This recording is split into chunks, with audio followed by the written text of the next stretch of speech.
Hello everyone and welcome to Beginner's Code. Today we are going to be looking at how to use abstraction with object-oriented programming and how it can help replicate real-world objects.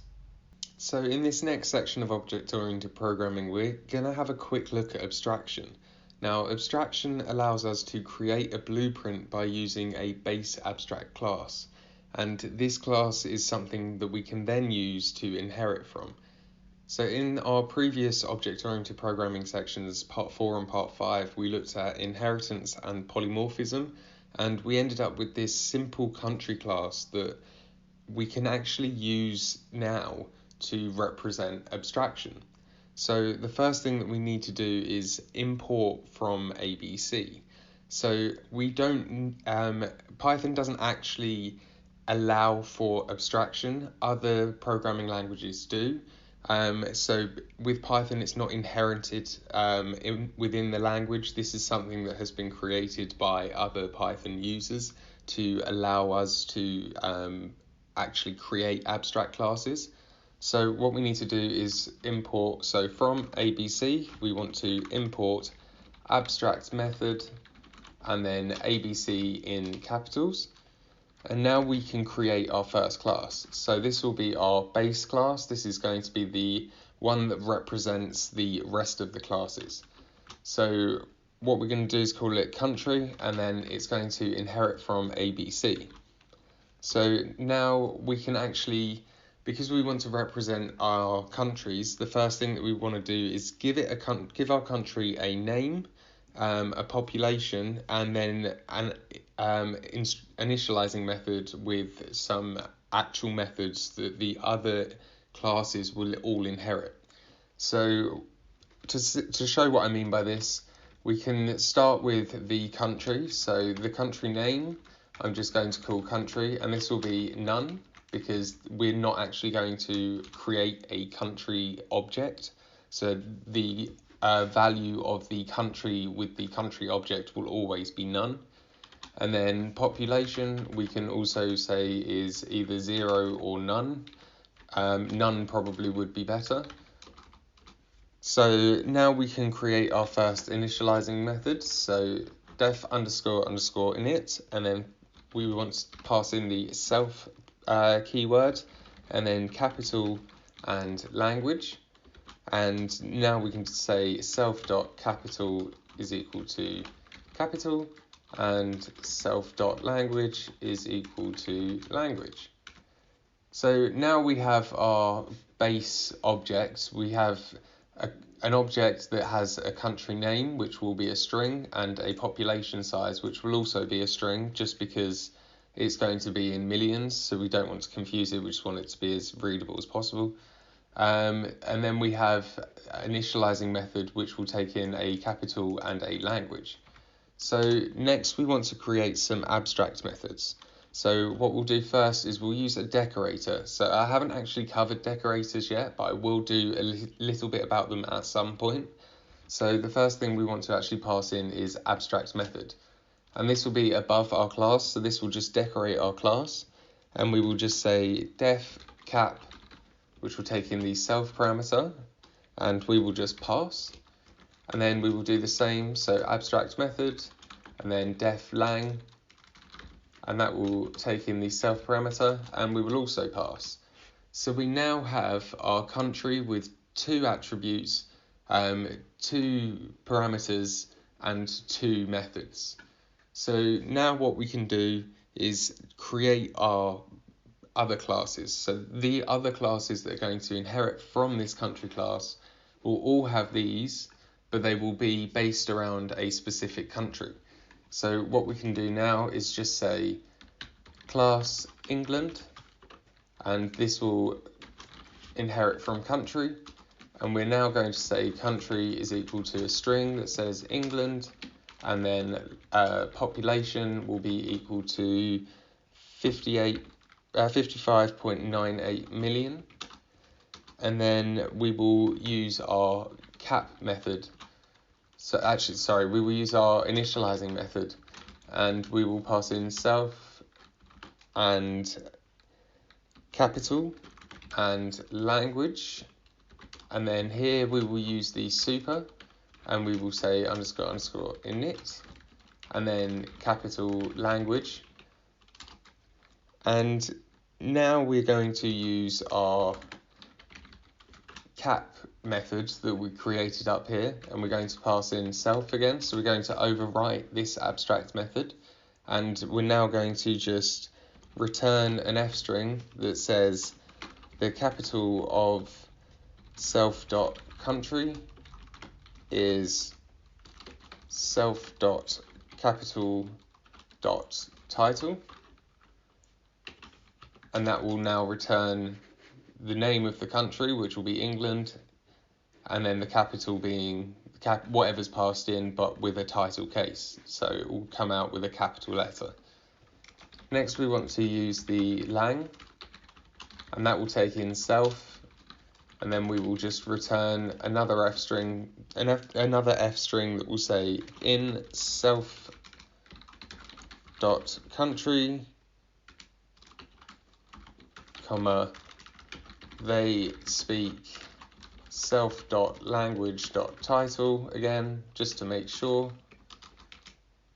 So now we have our first class that inherits from the country, or the base abstract class. Oh, my bad.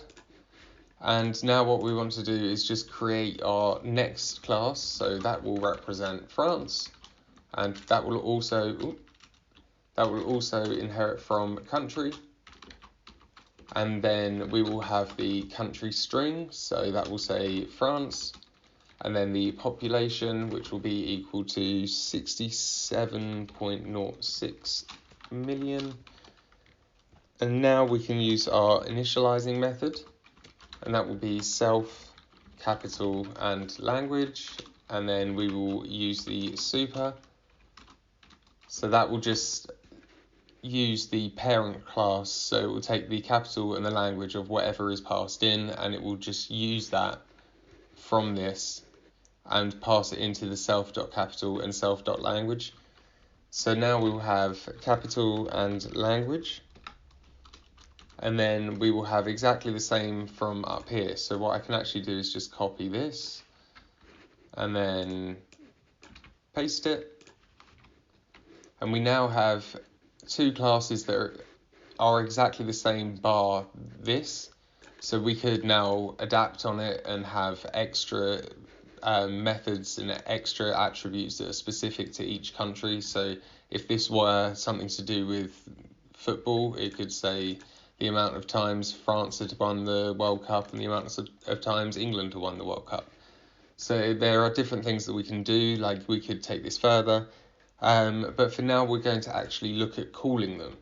So what we have now is, because we have two objects that we have two classes that we can create objects from, and then our abstract class, we're going to try and instantiate our England class and then our France class, and then we'll try to instantiate the country class. So to start with, we can make E1 equal to England,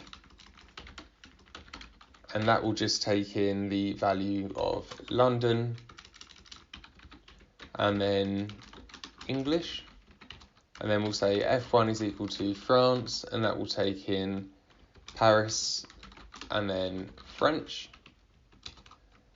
And now what we can say is for OBJ in then a list of E1 F1, we just want to print obj.cap and then print obj.lang, and then we can also print an f string that just says the population of obj.country is obj.population.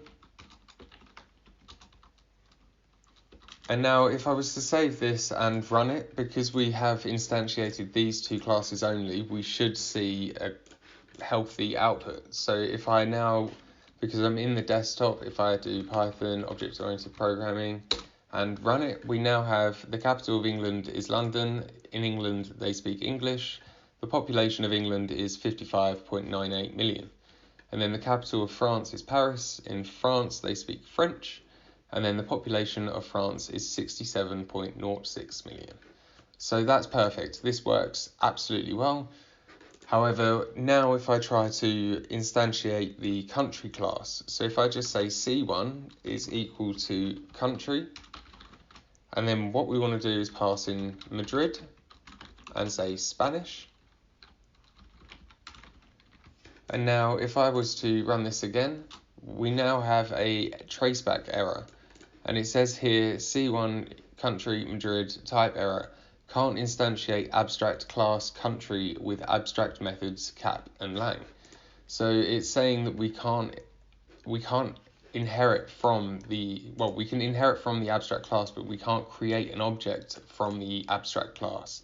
Now this is why it's so good for Blueprint, because we may have something that represents a million different objects, but because we have a base class that one object may need a certain method for, but another object doesn't, or 99% of the other objects don't, then we only need to add that one method into that one class. So if England had a method that was for one thing specifically, then we would add that method into the England class only. So it makes it much easier, much more concise, a lot cleaner code. But now if we were to say above this, just said print country dot lang,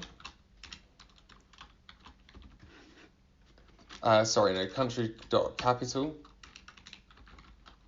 or country dot country. So we want to get this value here, so we want to get none. So now if I run this, we get the value of none back. So we have actually created the country value for the abstract class, but we wouldn't be able to get capital back. So if I now did say print country dot capital and then run this, we now have type object country has no attribute capital. Now the reason why country does work is because we have directly assigned country to this abstract class, whereas we haven't assigned capital directly to it because there's no object being created. So another way to view this is by using different vehicles that are actually about. So we at the moment have 4 different types of vehicles. We have petrol, we have diesel, we have electric, and we have hybrid. They're the main ones. So what we can do is using the import again. So from ABC, we want to import abstract method and then ABC. We can now create a vehicle class. And using the ABC method, we can actually create our abstract class that our other classes can inherit from. So now we want to use the initializing method again, so self, and then we'll take in make and model. And now we'll just say self.make is equal to make, self.model is equal to model.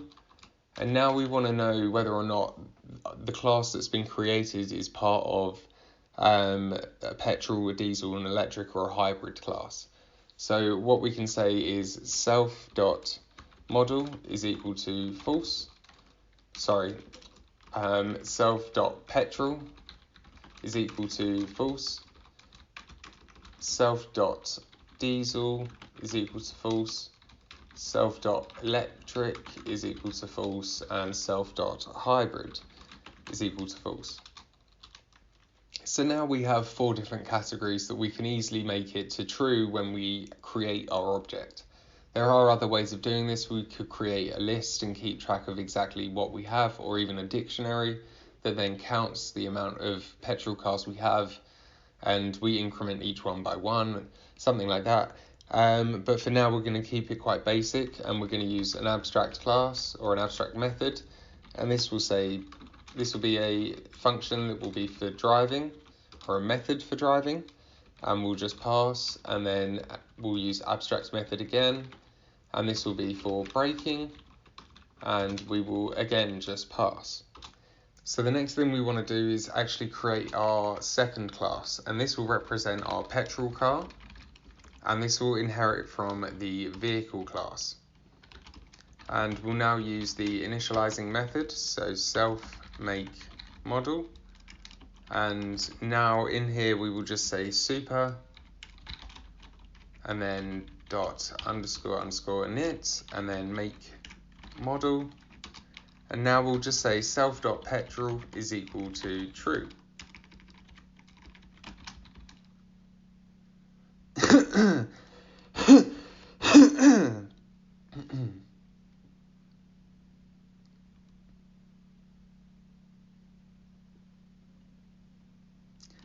Next, we want to use the driving method, and we will pass in the self parameter, and we'll just print a string that just says petrol car is in drive mode, and then we'll do a braking method taking in the self parameter that will also just say petrol car is braking, and then we'll use the new class for an electric car that will take in the vehicle parameter, and we'll just say again the initializing method for self make model, and then we'll say super again,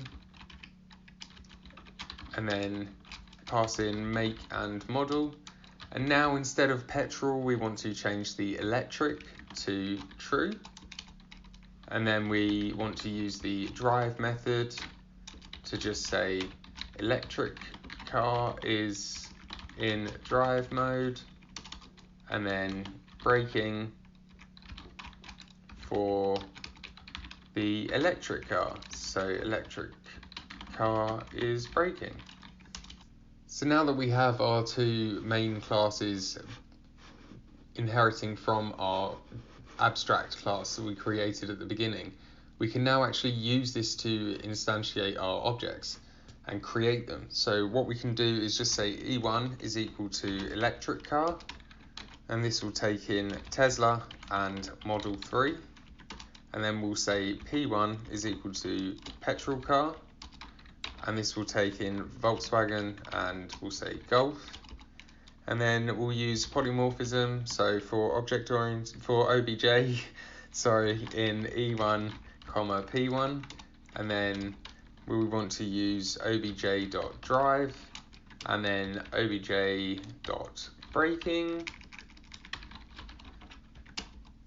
And now if I save this and run, we now have an error. So for obj in E1, P1, and then run this, we have electric car is in drive mode, electric car is braking, petrol car is in drive mode, petrol car is braking. Perfect. So again, if I now show that we couldn't, for instance, create a bus from this vehicle, which is the reason why we can create our abstract cars or abstract classes. So the first class that we have is a vehicle, and a vehicle represents a lot of different things. We have petrol, we have electric, but we also have buses, for example.